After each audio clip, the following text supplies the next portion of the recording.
చనిపోయిన వాళ్ళకు కూడా ఇచ్చేసి ఏదో ఒక లెక్కలో రాసుకుని ఏమైనా తీసుకునే వాళ్ళేమో, కానీ చనిపోయిన వాళ్ళు మాత్రమే తగ్గిందనే విషయాన్ని దయచేసి గుర్తించాలని చెప్పేసి మనం చేస్తాను. పోనీ ఈ ప్రభుత్వం పెన్షన్లు ఇవ్వలేదని చెప్తున్నారు. మీరు కూడా మొట్టమొదటి సంవత్సరం ఎన్ని పెన్షన్లు ఇచ్చారో చర్చకి వస్తే మేము సిద్ధంగా ఉన్నామని చెప్పేసి మనం చేస్తామండి.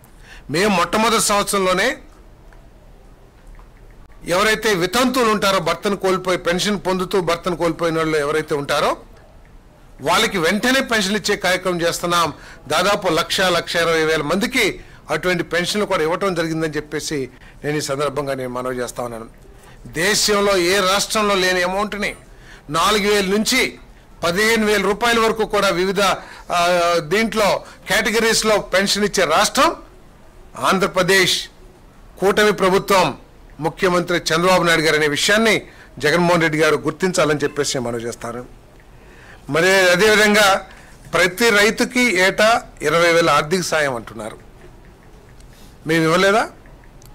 47 లక్షల మందికి ప్రతి రైతుకి కూడా ఖాతాలో అమౌంట్ వేసాం. మొట్టమొదటి ఫేజ్ 1లో 3 విడతలుగా వేస్తా ఉన్నాం. అది మొట్టమొదటి విడత అందరికీ వేసాం. కేంద్ర ప్రభుత్వం కౌలు రైతులకు ఇచ్చే పాలసీ వారికి విధానం వారికి లేకపోవటం మూలంగా ఆ కౌలు రైతులకు ఇచ్చే బాధ్యతను కూడా కూటమి ప్రభుత్వం తీసుకుందని చెప్పేసి మనం చేస్తా ఉన్నాను. మీరు 13,000 ఇస్తానన్నారు. ఆ రోజు 13,000 ఇస్తానన్న దాన్ని మీరు కేవలం 7,000 రూపాయలకి తగ్గించుకున్న విషయం వాస్తవా కాదా? మేము చెప్పాం స్పష్టంగా 14,000 రాష్ట్రం నుంచి ఇస్తాం, 6,000 కేంద్ర ప్రభుత్వం ఇస్తుంది, ఇద్దరం కలిసి 20,000 అని చెప్పాం.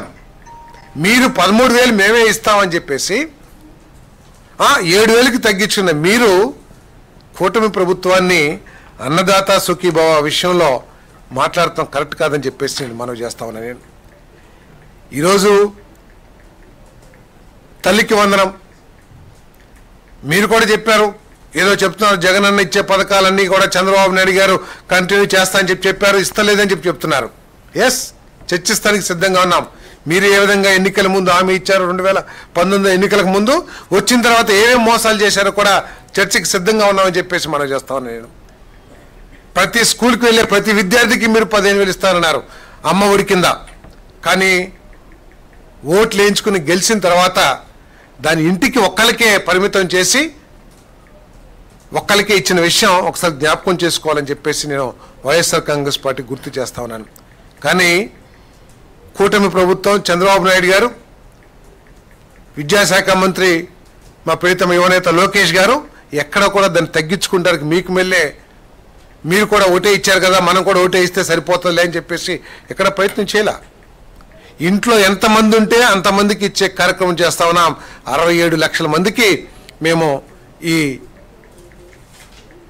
తల్లికి వందనం కార్యక్రమం చేస్తున్నామని చెప్పేసి మనం చేస్తా ఉన్నాం. ఎవరైనా కొంతమందికి రాకపోయి ఉంటే ఆ పాపం కూడా మీదే అని చెప్పేసి మీకు మనం చేస్తా ఉన్నాను. ఏదైతే మీరు ఆ రోజు ఫ్యామిలీ మ్యాపింగ్ అని చెప్పేసి అవకతవకలు చేశారో ఆ నిబంధనలు అడ్డు రావడం మూలంగా కొంతమంది పొందట్లేదేమో, వాటిని కూడా సరిచేస్తానికి ఈ ప్రభుత్వం ప్రయత్నం చేస్తానని చెప్పేసి మనం చేస్తాం. ప్రతి ఇంటికి ఉచితంగా ఏడాదికి 3 గ్యాస్ సిలిండర్లు దీపం 2 పథకం ఇస్తామని చెప్పాం. ఇవ్వట్లేదా? మీరు ఎక్కడికైనా చూపించగలరా రావట్లేదని చెప్పేసి? ఎవరైనా కొంతమందికి రాకపోతే వారికి ఏదైనా సాంకేతిక సమస్యలు ఉంటే చెప్పండి.